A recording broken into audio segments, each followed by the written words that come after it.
baseboard's been around since the late 40s, early 50s. It really became the very popular way to heat a house in cold climates.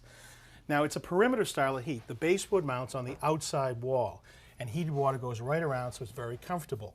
Cool air in the room drops to the bottom of the floor, and it gets pulled up through a heating element which sits right back here. At the top, there's a damper that you can open and close to affect how much heat comes out. Gotcha. Now, to heat the air, let me pull this cover.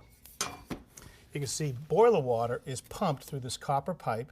You can see these aluminum fins right here. The cool air is drawn up through those fins, and the heated air comes out through the top. And that's where the damper comes into play. You shut it down to reduce the heat or open it wide open to warm up the room. That's right. But you also have to be sure to keep these fins clear. You want to make sure there's no pet hair that collects on the bottom or the top to impede airflow up through. So you can pop the cover off and you can vacuum away all the pet hair or dust bunnies. But what people are really writing us about are what do you do when the face of this gets dinged up? It gets hit by the vacuum cleaner or the kids. Maybe the top is pitted and a little bit rusty. I tell you, we've seen them so beaten up. You know, if it's just pit corrosion, you can try to paint it and try to bring it back. But oftentimes what we do is we replace the cover.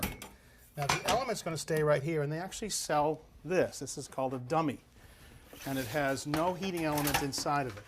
Okay. So now if I was going to replace this piece, I'd have to get this back plate off of the wall, so it means removing all the screws. If there are nails, I may have to take a reciprocating saw and come in behind this back plate. I want to be careful not to scratch the wall. Right. Now remember, this element is still connected. It's attached to the rest of the plumbing, That's so it's right. not really going anywhere. That's right. So then you have to figure out how to get this back plate out and also this carrier right here. You may have to wiggle this out here and then bring it out the side. And a few years ago, you did just that for a homeowner. You got it out, but it was a little fussy. Absolutely. Well, this is actually a new product that might make this project a lot easier. It's a piece of stamped metal. You can see the holes right here in the front, painted white.